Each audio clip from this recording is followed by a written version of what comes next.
Hi friends, ಇವತ್ತು ನೀವು ನೋಡ್ತಿದ್ದೀರಲ್ಲ ಈ ಹುಲ್ಲನ್ನು ಈ ಹಸುಗಳಿಗಂತೂ ಕೊಡಕ್ಕೆ ಹೋಗಬೇಡಿ. ಯಾಕಂದರೆ ಇದು ತುಂಬ ಚೂಪಾಗಿರುತ್ತೆ. ಇದು ನಾವು ಕೈ ಇದು ಮಾಡಿದ್ರೇ ಇದು ಕೈ ಕುಯ್ದೋಗುತ್ತೆ. ಹಾಗಾಗಿ ನೀವೆಲ್ಲಾದರೂ ತೋಟದಲ್ಲಿ ಎಲ್ಲಾದರೂ ಇದ್ದರೆ ಕೂಡ ಇದನ್ನ ಹಸುಗಂತೂ ಕೊಡೋಕ್ಕೆ ಹೋಗಬೇಡಿ. ಯಾಕಂದರೆ ಹಸುಗಳಿಗೆ ನೀವು ಇದನ್ನು ಕೊಟ್ಟರೆ ಹಸುಗಳ ಕರುಳು ಕುಯ್ದೋಗುತ್ತೆ. ಬ್ಲೇಡಲ್ಲಿ ನಾವು ಹೇಗೆ ಕುಯ್ತೀವೋ ಅದೇ ಥರ ಹಸುವಿನ ಹೊಟ್ಟೆಯೊಳಗೆ ಕೂಡ ಅದು ಕರಳು ಕುಯ್ದೋಗುತ್ತೆ. ಹಾಗೆ ನರ ಕೂಡ ಕುಯ್ದೋಗುತ್ತೆ.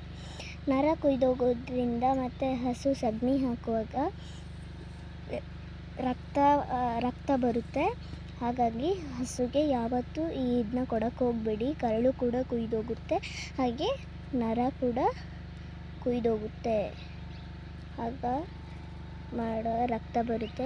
ನೋಡ್ಕೊಳ್ಳಿ ಫ್ರೆಂಡ್ಸ್, ದಯವಿಟ್ಟು ಈ ತಪ್ಪನ್ನು ಮಾಡೋಕ್ಕೆ ಹೋಗಬೇಡಿ ಪ್ಲೀಸ್.